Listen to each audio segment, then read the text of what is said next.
So hi, for everyone who doesn't know me, like maybe you, one person, hi. And anyone on WebEx, I'm Laura Rubin. I'm a tech writer here at Palantir. And my presentation today is on the history. Oh, come on. Oh, that's fun. Hold on. I'm no longer getting a mouse.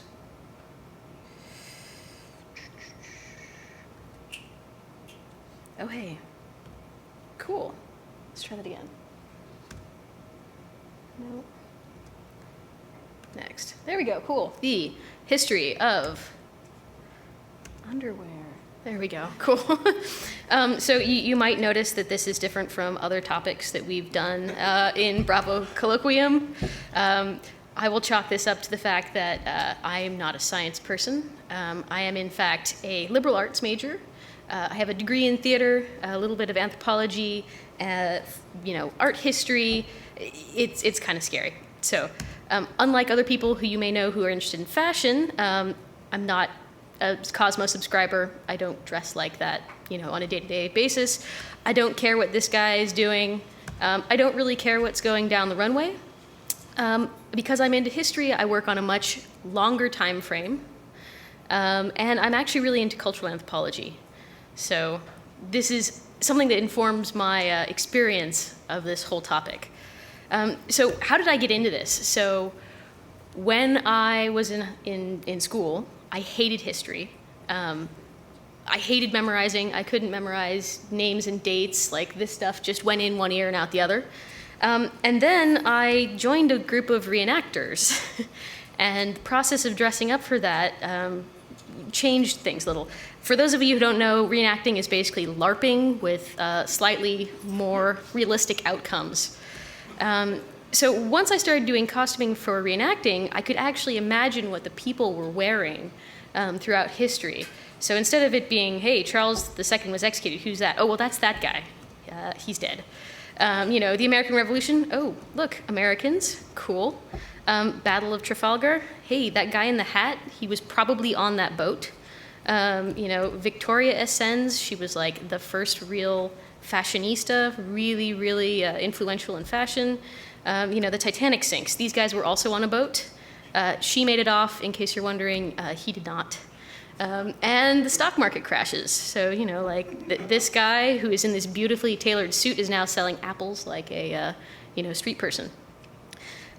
This caused some interesting problems, like the interest between history and costuming when I got into college, because one department was really interested in the technical manufacture of clothing. That was the theater department. The other one was more interested in the artifact itself. That was the anthropology department, which is also, for those of you who aren't familiar, archaeology is considered a subset of anthropology. So the archaeology people were like, hey, look at this cool thing. What does it tell us about the people? And the costume department was like, what the hell are you doing? Why do we care? We have a deadline. Let's just make this stuff now. So I found this great medium in experimental archaeology, which is basically where you go and you make it yourself to figure out what the experience of making these costumes were. So raise your hand if you came here to see naked people. Anyone? Okay, cool. Well, because this is about as naked as people are going to get in this slideshow. So if you were here for naked people, you can leave now. It's cool. I won't feel bad. Yeah. So what else besides naked people makes it interesting? Well, there are definitely people who argue that it's an indicator of what the climate was like. Every time I see this image come by, I want to do this, because the dates are always wrong and they change every time I see a new version of it. It's true, you do actually find out a lot about the climate of the time through costume and underwear. If you find out that someone in your historic period is wearing 15 layers of wool flannel, that probably tells you that it's, cold. And if you find that they're wearing, clothing made out of bark fiber, it's probably not cold. The other things it tells us about, though, are the social psychology of the time and the place. And what this tells you is what is rare, what is hard to get, what is special. Also, by examining the materials, you can find the history of technology, the history of health sciences, there's a little bit of politics, there's economics, and maybe sexual expression and sexual politics there too. If you're interested in any of these, I'm not really going to touch on them too much in this presentation, but see me after class. So why wear underwear? So, I'm not going to read it completely, but there are some reasons, mainly because you didn't wash all of your clothes up until about 1930.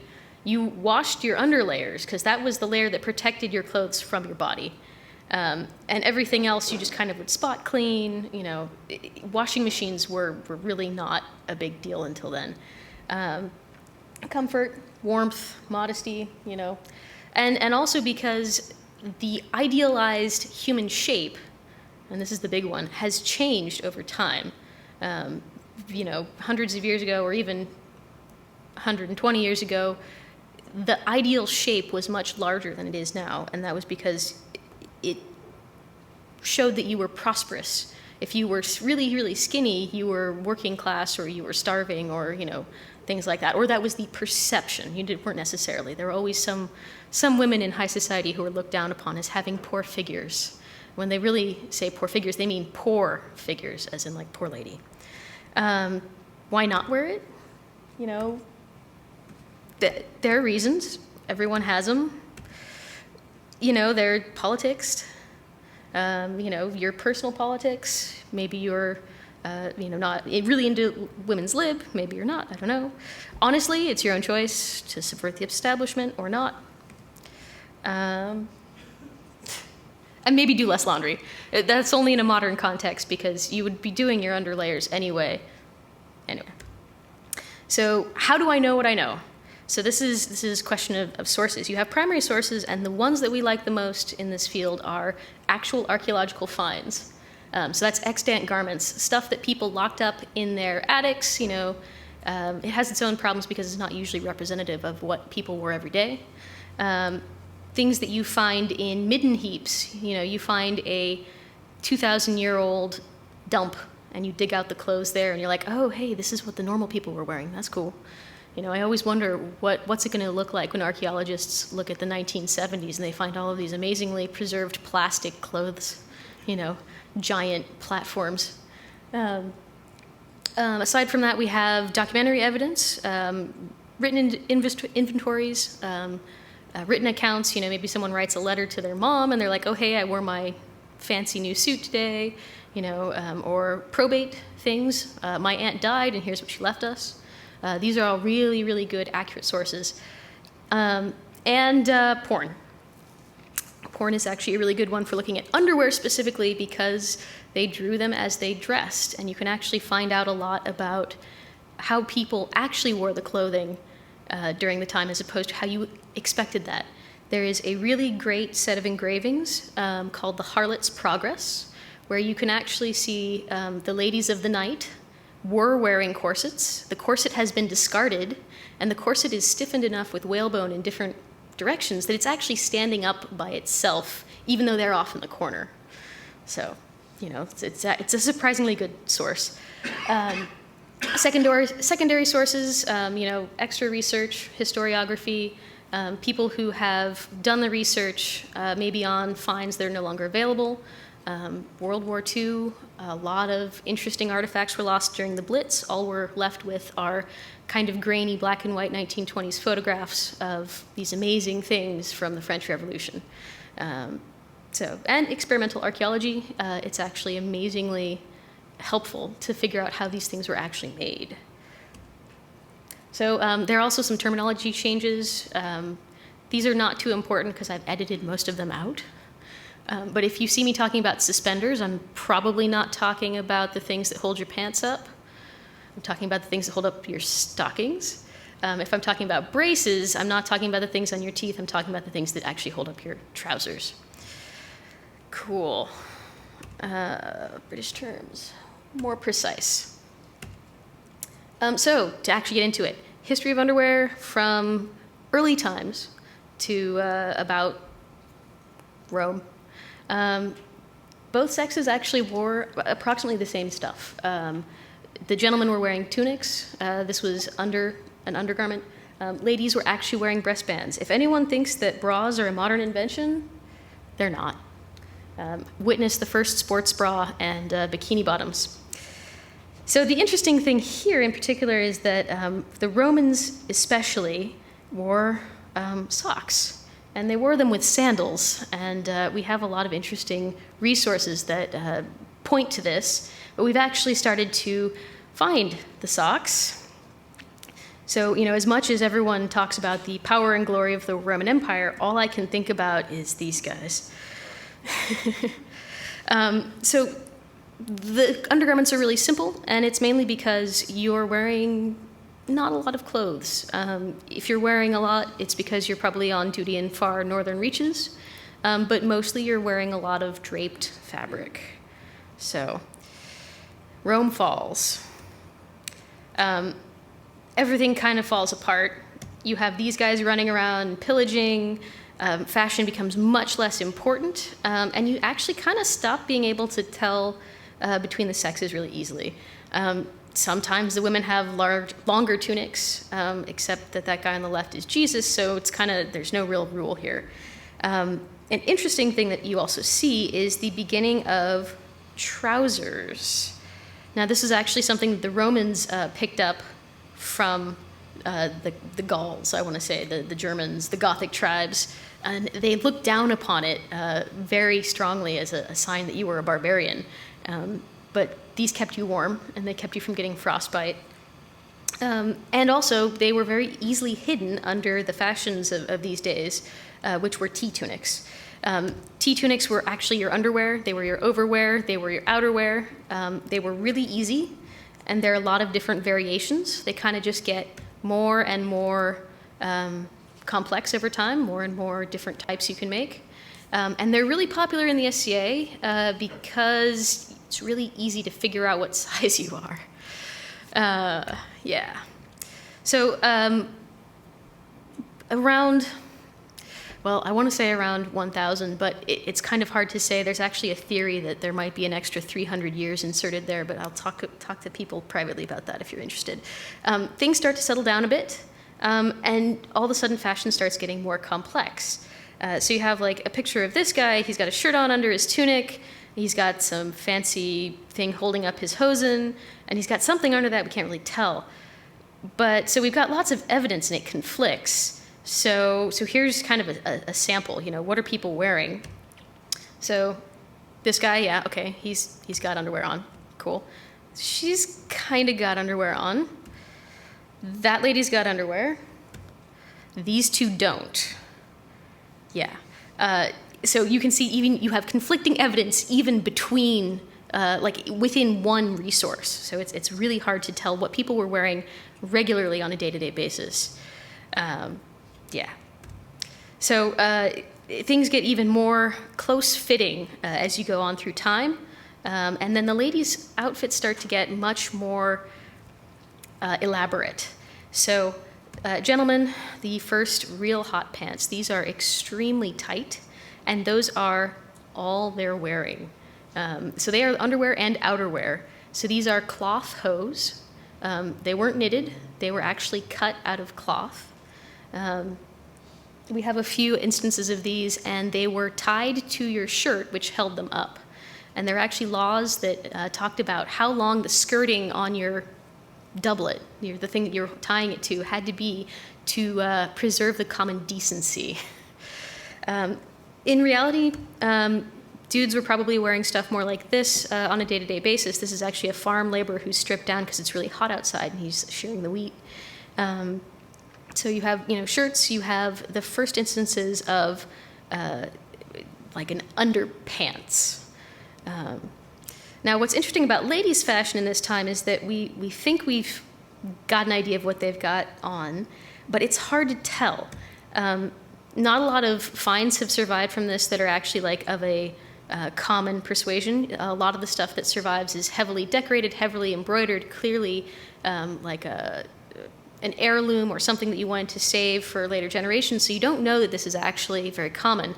The other problem is that if you were getting painted in your underwear, you were either a courtesan or a prostitute, or you were painted in a allegorical fashion, shall we say. So this lady, even though she's got this great shirt on and it's pleated and it looks really cool, we don't actually know that it's authentic, that it's real, that it actually existed, because she's portraying Judith.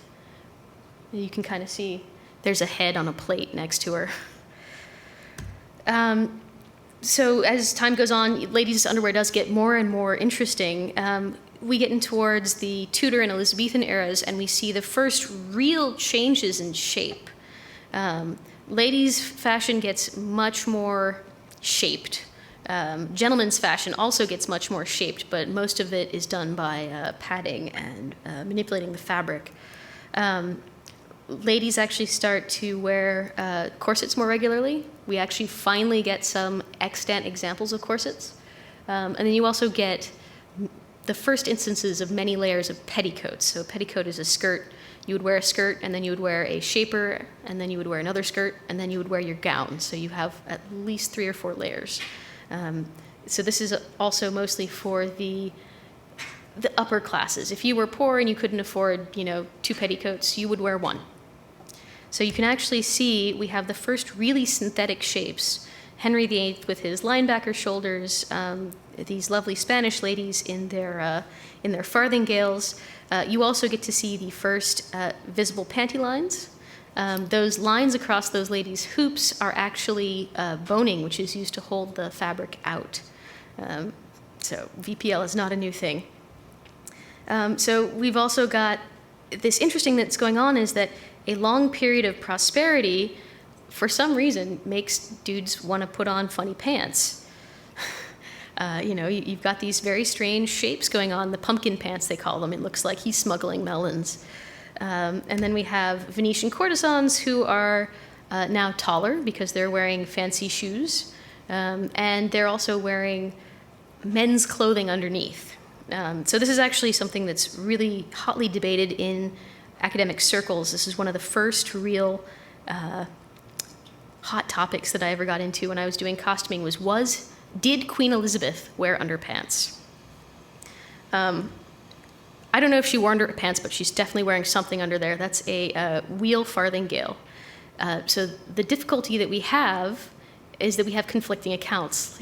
We have conflicting terminology. We have Victorian scholars who called them drawers, and we have later Victorian scholars who called them bloomers, and some of them called them pants, and some of them called them pantalettes. And then some of them seem to be from a much later period. It's really hard to tell. So interestingly, this wheel farthingale that she's wearing is literally like a hula hoop balanced on a pillow on her butt. And this actually sticks around for a long time. There's actually a very long period where we don't see a lot of change. The one thing that we really see is the continuation of the trend for underpants for dudes. We get these things. The one on the left is the pants, and the one on the right is other way around. One of those is a pair of outerwear, and one of those is underwear. I have to look at it. Laura, Yeah. question. Yeah? Can you go back just a couple of slides to the Venetian courtesan picture? Yeah. You had her wearing the huge platforms. Yeah, so those huge platforms are called chopins or chopines, depending on who you ask. Did you have a... Where does the relative heel elevation appear? What is the heel? I mean, these, even though they're platforms, they're flat. Where does the relative heel elevation of what we think of Okay. as high heel appear? So the question is, where does the relative elevation of the heel start to show up? Probably about 1400. So you have instances of these shoes that are both flat, like just stilts, like you're walking around on blocks, and some of them are elevated. But this isn't really within the purview of underwear, so I'm happy to talk to you about this later. Underwear. Sorry. Later. I will natter for ages. Anyway, so you've got this long period of time where fashion doesn't really change a whole lot. So it's kind of a subtle change. So you've got this very Elizabethan sort of thing. Maybe things soften a little. The guys get poofier. The ladies get straighter. The guys get more poofier. The ladies get even more straight. And then the guys finally slim down. And the ladies are still straight and maybe a little poofier. So small changes over time. The one thing that you really see is every once in a while you get these weird outliers. So this is from about, I want to say 1720. This outfit is, you go through the door sideways, pretty sure. And you make sure no one sees you when you do. You have the outer chamber and the inner chamber. You have the guys who open the doors for you. So this was created with something similar to this. So this is actually a weird collection of things. You've got an Elizabethan sun mask, and then you've got a hoop skirt. So this cage-like implement back there is what you would be wearing under this. And you'd have many layers to hide the lines caused by the boning. You might be sewn into this corset just because it's easier and it's more secure than any other available fastenings. This is also one of those pictures I was talking about from the 1920s of garments that were lost during bombing. This is a better picture from the V&A of a later style, much narrower hoops. Those little hoop things are actually very handy because you can use them as pockets. It's pretty awesome. You can see how many layers she's got on, even though she's kind of... She's supposed to have the corset on under the hoops, not the other way around. Anyway. So did anyone notice what really wasn't on that last slide about what the ladies were wearing? Briefs. Yep, no briefs. So this is a detail shot of a picture called, I believe it's called The Swing. What you can't see is that her husband is the guy who is pulling her and pushing her on the swing, and the guy in the bushes is her lover. And suddenly this picture, even though she's fully dressed, is much more interesting to the modern viewer. Yeah, peekaboo. So this is great and this is wonderful, and you know, lots of layers and silks and finery and laces and all this cool stuff, and then the revolution. And aside from the massive political change, you also have hilarious conflicts between the new and the young political, or you know, the new political groups and the older established monarchy or royalist groups. So the folks on the right are the old style. You can see the giant court panier and the powdered wig and everything. And then on the left, you can see incroyables and marvelous. So literally a marvelous and an incredible. The incredible is the guy. They were known for having incredibly long, high-standing collars. There was even a version of this called a vatermortar, which is a father killer because of some story that a guy had it starched so high he went to go hug his dad and chopped his head off. Clearly a apocryphal story. So one of the things that came out of this was that there was a movement towards a Roman sensibility and a Roman ideal. You know, we want to go back to the democratic republic. You know, we're Republican, we're not a monarchy. So what they were going for in ladies' wear, at least, was this. What they really got was a little more like this. So they had this tension between, you know, trying to do classical drapery and a very column silhouette, and then the previous fashions, which were very much into layers and ruffles. And this didn't really resolve very well. At some point, they realized that too many layers were just kind of stupid. But then you got this. And they thought it was just as funny as we do now. This is like the first time when women's bodies were like actively displayed. So moving on, you know, this fashion change doesn't really have a whole lot of effect on gentlemen's underwear, but ladies suddenly, they either lose the corsets or they have much more abbreviated versions of the corsets, and all of a sudden all of the layers kind of disappear. So this is not a recreation. This is a painting of the ideal. That's another incredible and another marvelous. You can see all the way up her thigh. That is a very, very fine muslin. She's not wearing a whole lot. She's maybe got an undershirt and maybe some nude-colored stockings. If you read ladies' vanity magazines, they talk about how to make the most naked-looking underwear. Like, they have a knitting pattern, literally, for it looks like a pair of Spanx when you make it. But you make it out of nude-colored yarn, and then you put this on under your very sheer gown, and no one knows that you feel perfectly comfortable with how much you're going to be showing today. It's very interesting stuff. So this also touches on the politics of the day. So India muslin, you have some of the first, you see a lot of laws against people wearing thin India muslins. And theoretically, they say, oh, it's for decency's sake. What it really kind of was that the textile manufacturers in England and on the continent were threatened by the cheap import of cotton textiles. And so you see law after law after law about, you shouldn't wear this, you shouldn't wear this, you shouldn't wear this. Finally, at some point, they strike them from the books and they give up. The other interesting thing here is that they try to go for a much more natural silhouette. The problem with any natural silhouette is that natural is kind of in the eye of the beholder. So you have really interesting undergarments.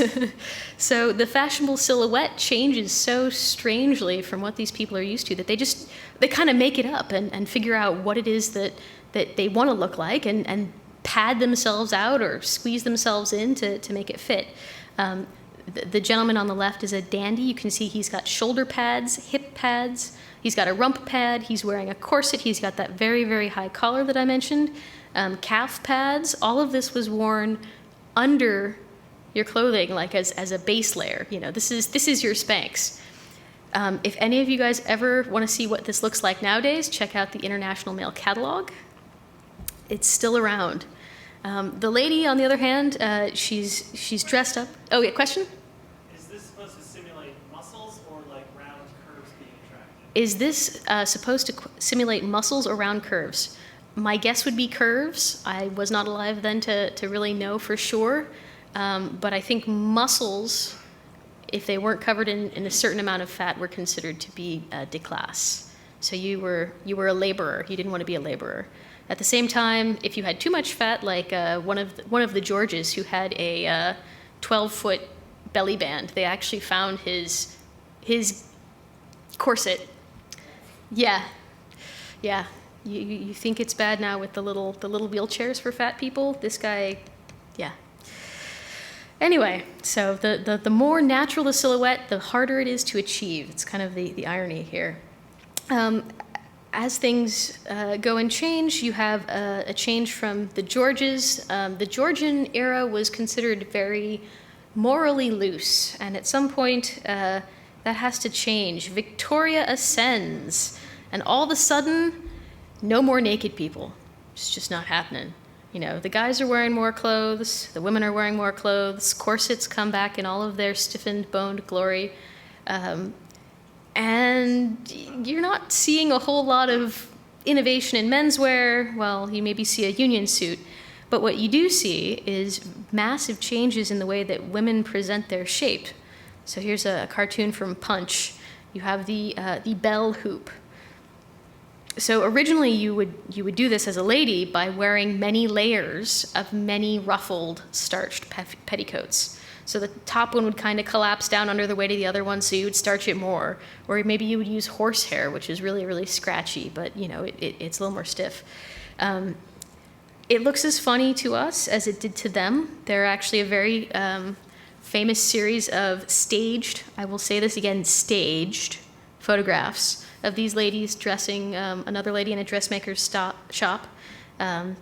She's got, I think that's like a 15-foot circumference or something like that. And you can see as the series progresses, they're having trouble putting it on her. They're standing on ladders. They've got, grabby arms.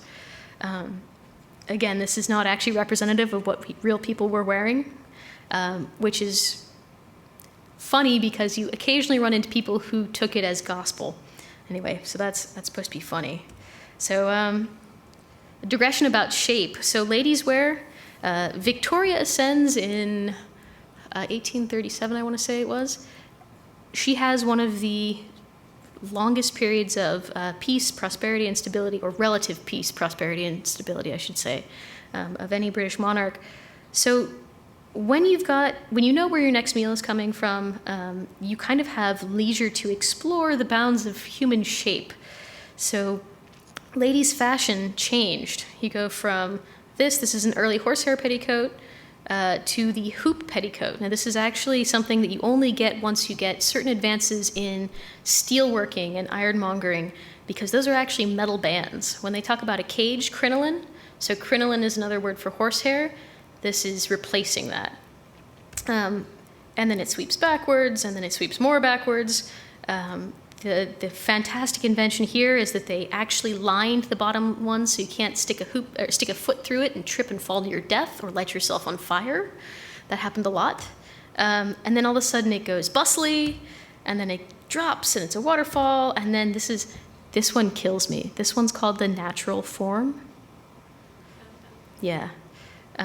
This one too, actually. So, the ruffle butts, that's so very natural. So just to clarify, they were making very stiff fabrics out of horsehair? Yes. So for anyone on the WebEx, to clarify, they're making a lot of very stiff fabrics out of horsehair. Yes, that's true. They also used other textiles, glazed wool and cotton, linen, depending on how close it was going to get to your body, and then steel. Steel was often used to hold it out in a stiffer shape. What would be a similar fabric of that type of stiffness that would be something that would be comparable that I would like to might available? What would be something comparable you could get today? The closest you can get is horsehair tailoring canvas, which you won't see in a fabric store. You have to order it from specialty shops. The reason you don't see these actually is because of the fall of Russia in the First World War. Russia was the main source of horsehair padding. When you hear about pomp and bombast and horsehair couches, bombast is horsehair. And suddenly Russia, the main source, was cut off, and this textile basically disappeared from our lives. One more. Okay, so unsurprisingly, I love Kate Beaton. Yeah. So, what happens after a long period of peace? By definition, war. So we go from these beautiful, incredibly intricate, lacy, floral, layered, all this, to that. Much different silhouette, much more practical. They called them austerity suits, or they called them ersatz suits. They had all these different terms. Needless to say, the underwear kind of followed. You went from the corset, the undershirt, the petticoat, and then corset cover, and then maybe your dress, to just about nothing. So she's got tap pants and a girdle and a bandeau.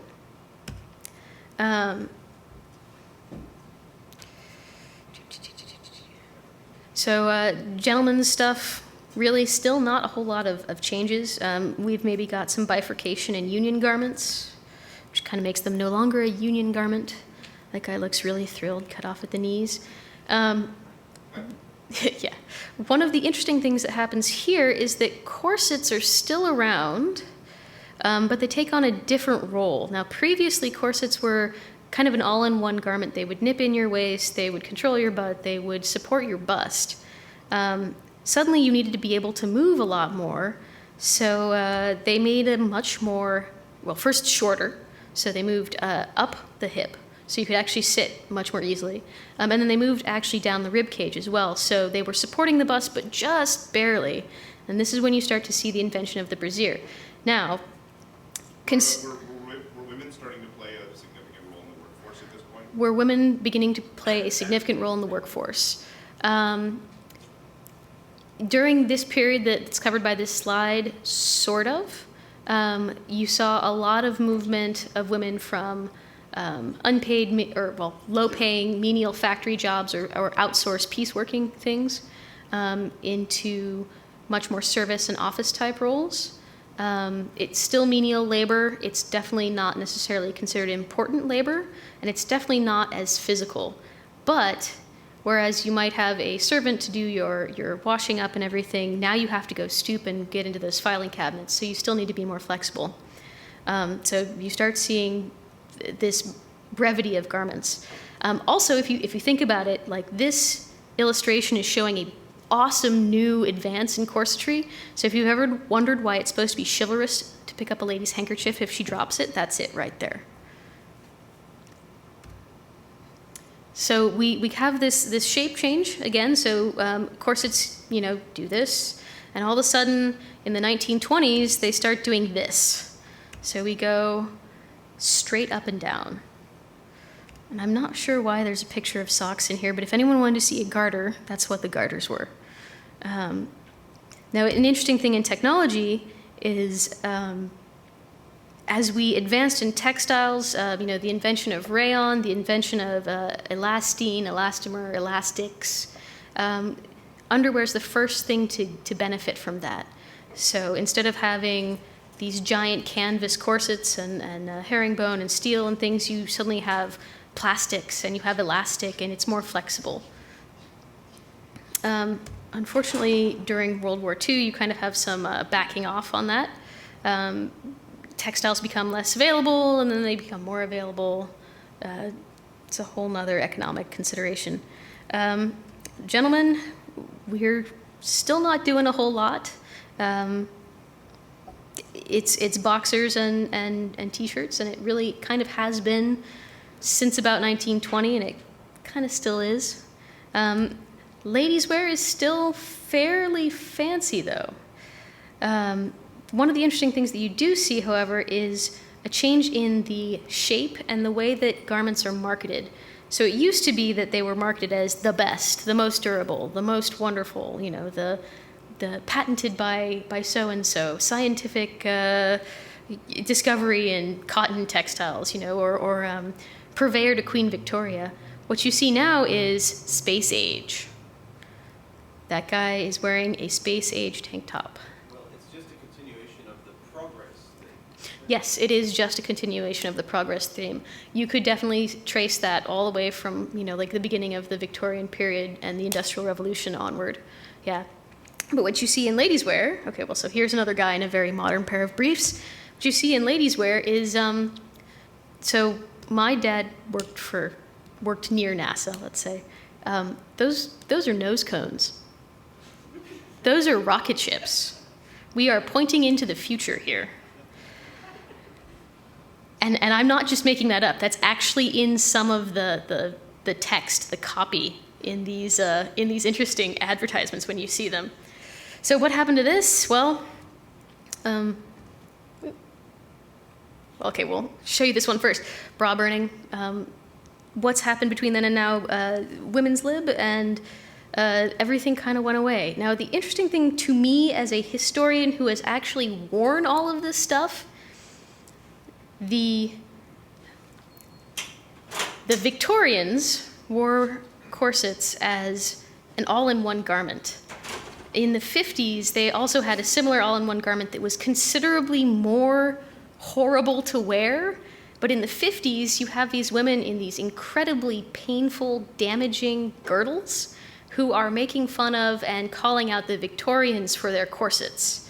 So it seems like a whole lot of projection. The Victorians did it to the 18th century nobles, so it's just, you look back at whoever was the closest to you and you tell them that they're, full of crap. Anyway, so underwear gets even more brief. In the 1970s, there's a whole fad for the braless look. Consequently, you have bras that have nipples sewn into them, fake nipples, so that you could look like you're not wearing a bra, even though you are wearing a bra. In the gentleman's side, we get these. You're not going to wear an undershirt if it's the fashion for your chest hair to be sticking out. I think really the leisure suit is the last gasp of men's formal wear, outside of a real formal arena. So yeah. Where are we today? It's all your choice. You could wear socks or you could not. You could wear briefs or you could not. It's all up to you. Cool. So, any questions? Cool. Thanks, guys.